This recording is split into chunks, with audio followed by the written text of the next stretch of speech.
Bonjour, aujourd'hui j'avais envie de vous parler d'un sujet qui peut être très challengeant pour les collectifs.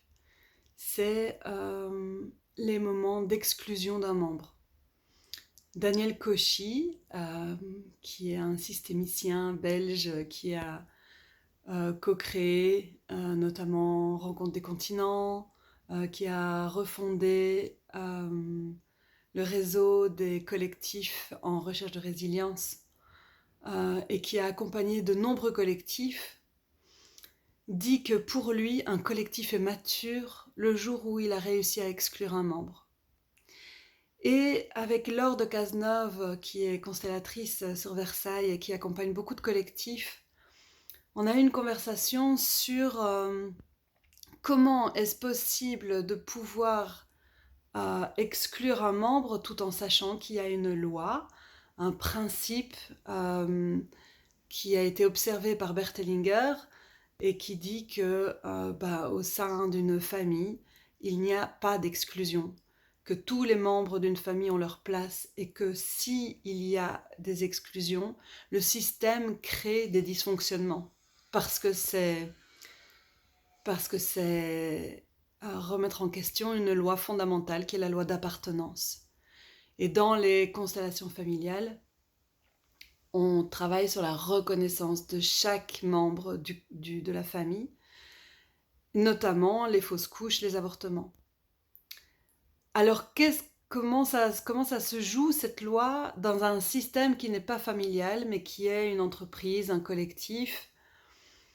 Et là, avec Laure, là où on en est dans notre réflexion, c'est que, oui, il y a des membres qui partent, il y a des membres qui sont exclus, il y a des licenciements, il y a des membres qui choisissent de partir, il y en a qui subissent de partir, et ça fait partie de l'histoire du collectif.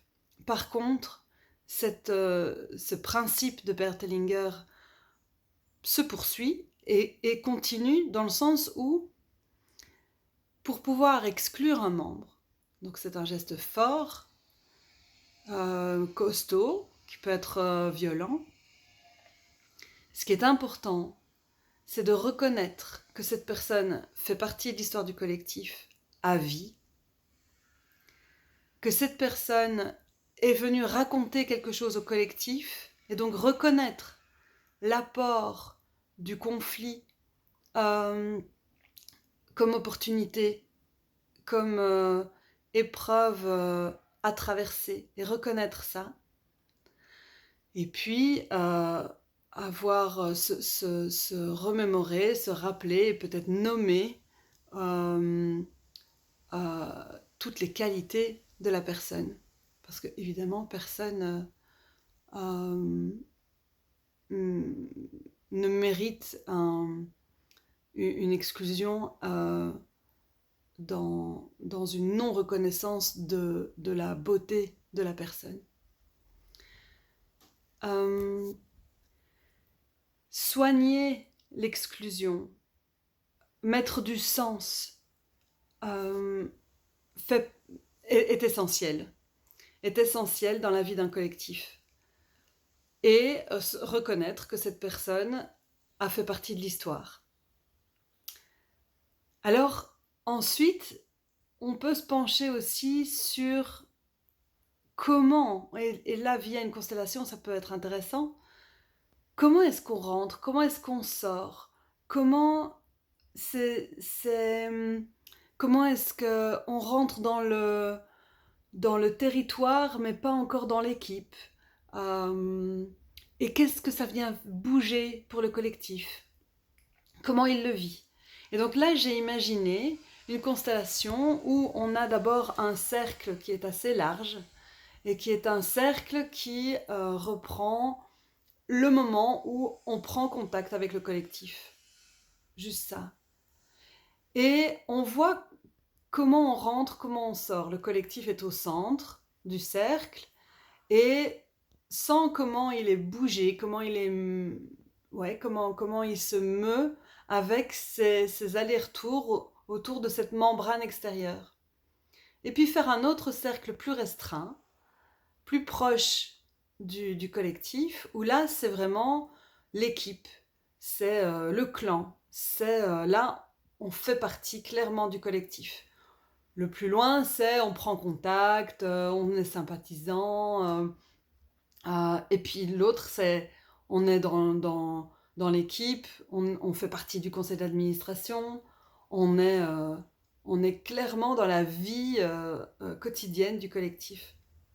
Et de nouveau, comment est-ce que ça rentre? Comment est-ce que ça sort? Euh, et si, par exemple, à un moment donné, le collectif décide d'exclure, ben, qu'est-ce qui se passe? C'est quoi le mouvement?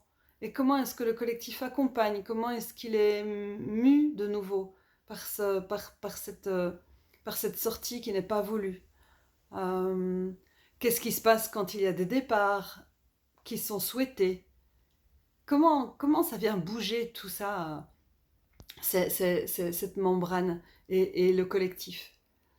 Voilà, une constelle qui parle des entrées, des sorties, des départs, des conflits, euh, des, de la manière dont cette membrane est perméable, pas perméable, flexible, rigide, comment, comment elle expulse avec violence ou avec conscience, comment elle intègre avec conscience, ou bien au contraire, viens dans mon cercle doré, mais viens donc, et puis après, mais non, je te veux pas, pouf.